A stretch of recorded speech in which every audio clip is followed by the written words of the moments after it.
Coming to you live from Johannesburg, this is Fridays with Tim Modise.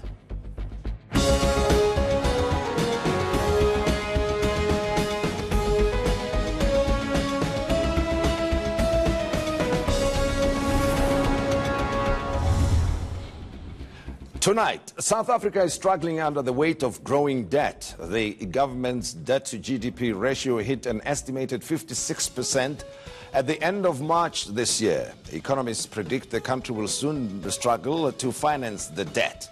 Some argue that this is a threat to social cohesion and the nation's future. But is this the case?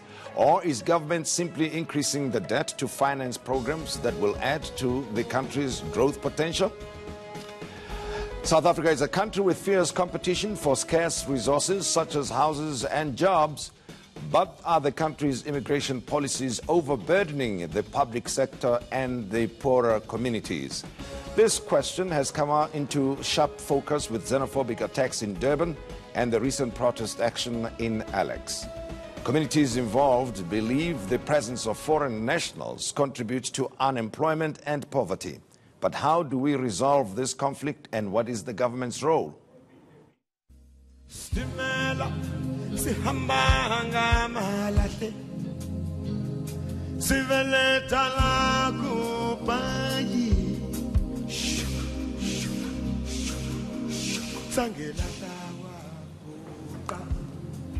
And we remember music legend Hugh Masekela, who touched the lives of millions around the world for over 6 decades. And now, in a tribute to his iconic career, the Hugh Masekela Heritage Scholarship has been established.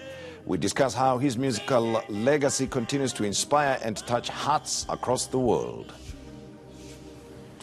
Call us on 011-759-6340 or use the hashtag Fridays with Tim Modise. But first, Anli Hatting has the news. Anli. Thanks, Tim. We start off with state capture news. ANC Secretary General Ace Magashule wanted to go into business with the Guptas. This is according to former Free State Economic Development MEC Modise Dukwana. He has told the state capture inquiry how Magashule introduced him to the Guptas in 2008. Magashule was the sport MEC in the Free State province at the time. He then indicated to me that, I'm going to be getting into business with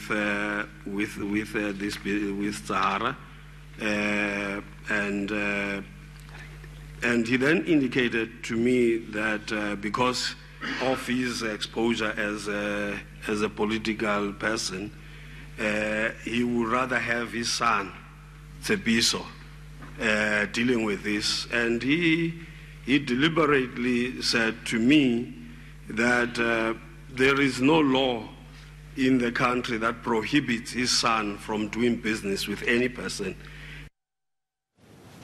President Cyril Ramaphosa is calling on South Africans to be patient as the country gets rid of corruption. He says the fuse is lit and nothing will stop it. Ramaphosa was speaking in Sandton last night. All I say is let us be patient, because we've seen how horrible the past was. The commissions, as you were correctly asking, have been, taking everything out, throwing it out into the open. But at the same time, we are now committed to ridding our country of all the bad things, corruption, and everything that has gone wrong in our country. We are going to put it right. A warrant of arrest has been issued for musician Bongekile Simelane, popularly known as Babes Wodumo. She was supposed to appear in the Durban Magistrates Court this morning along with her sister Nondumiso and fellow musician Tipsy. The 3 women failed to appear in court on charges of assault.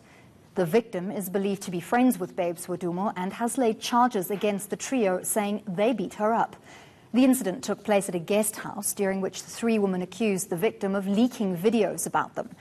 This incident also follows video footage of Babes Wodumo being assaulted by her boyfriend Mampinsha having gone viral. Deputy Police Minister Bongani Mkongi has addressed protesting residents of Caledon in the Western Cape. The community has been demanding improved service delivery in the area. The protests took an ugly turn when 2 protesters were shot and killed yesterday. While it's not clear who fired the fatal shots, the Independent Police Investigative Directorate is investigating the shootings. The community is demanding answers for the deaths. Demanding that they want the toilets that are proper for their people and children. They want roads, they want houses, and then they want land. What they receive from the law enforcement agencies and the police is only bullets. So we, as the leadership of the police, we are here to respond to who shot the people of Caledon. Staying with service delivery protests, and outrage continues to grow in Alexandra. Joburg Mayor Herman Mashaba did not attend today's total shutdown meeting in Alex. Residents there have been protesting over service delivery for the past few days. They're now threatening to take their protests to Sandton. Mashaba says he was never scheduled to meet with them today. He agrees residents have reason to be angry and will meet with them on Monday. Enough is enough with Herman Mashaba. We've had enough. We can no longer prolong. We can no longer prolong our future. We can no longer wait anymore. We are tired. Musi Maimane is admitting there's corruption even where the DA governs. But he insists his is the only party not protecting those implicated. The DA leader has been canvassing for votes at the Noord taxi rank in Johannesburg. The DA prides itself as a champion of good governance, but Patricia de Lille accuses it of covering up corruption.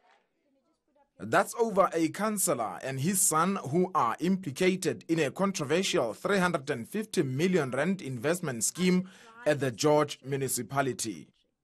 Another DA-run municipality, Midvaal in Gauteng, was recently rocked by a cash for jobs scandal leading to the suspension of top officials. But Musi Maimane says the DA is the only party that acts against its own. We've never shied away from fighting against corruption. I have committed myself over and over again. And believe you me, corruption is cancerous across the country. What we've got to do is make sure we have a political party that says whatever the need is, we will take action. He's insisting the DA is the sole alternative to the ANC.